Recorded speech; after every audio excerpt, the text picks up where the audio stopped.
Static friction और limiting friction को एक एग्जांपल से समझते हैं। मैंने बताया आपको जो अपना स्टैटिक फ्रिक्शन होता है वो लिमिटिंग फ्रिक्शन जिसे हम मैक्सिमम फोर्स कहते हैं वो और जीरो के बीच में लाई करता है। क्लियर है?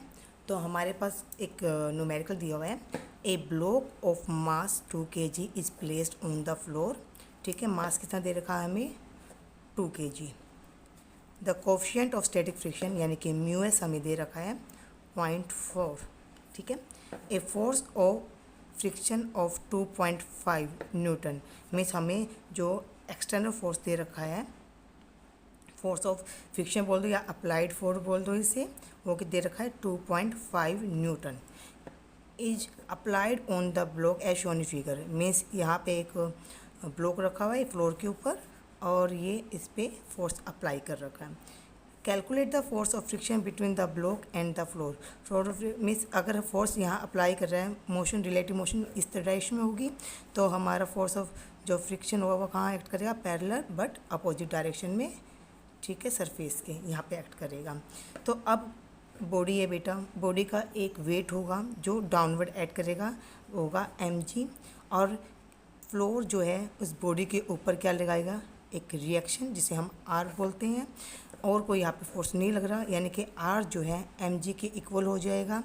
अगर हम r इक्वल टू mg की वैल्यू निकालते हैं, m की वैल्यू हमें दे रखी है 2 kg और g की वैल्यू हमें दे रखी है 9.8 यानी कि 19.6 मिल जाएगा। क्लियर है? और हमें पता है F लिमिटिंग की वैल्यू क्या होती है बेटा, वो होती है स्टैटिक फ्रिक्शन इनटू में R यानी कि रिएक्शन हमारे इतने नहीं कि स्टैटिक फ्रिक्शन हमें 0.4 दे रखा है, यानी कि 0.4 इंटू में 19.6, अगर इन्हें हम मल्टीप्लाई करते हैं तो ये 7.84 न्यूटन के अप्रोक्सीमेट निकल आएगा। क्लियर है? अब ये देखो बेटा, मैक्सिमम जो फोर्स है हमें यानी कि बॉडी को मोशन में लाने के लिए हमें जो है फोर्स की रिक्वायरमेंट है 7.84, और हमें हमारे लिए फोर्स जो अप्लाई कर रखा हुआ है यानी कि एक्सटर्नल फोर्स दे रखा है वो 2.5 न्यूटन।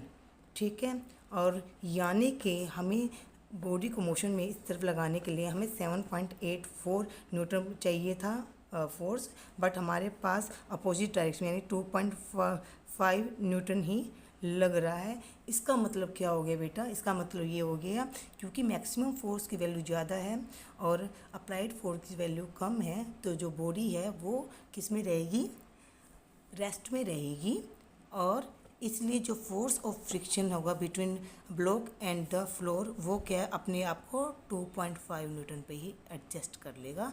तो आपका आंसर हो जाएगा 2.5 न्यूटन। क्लियर है? आई होप आपको एग्जाम्पल की मदद से स्टैटिक फ्रिक्शन और लिमिटिंग फ्रिक्शन में कुछ डिफरेंस समझ आया होगा।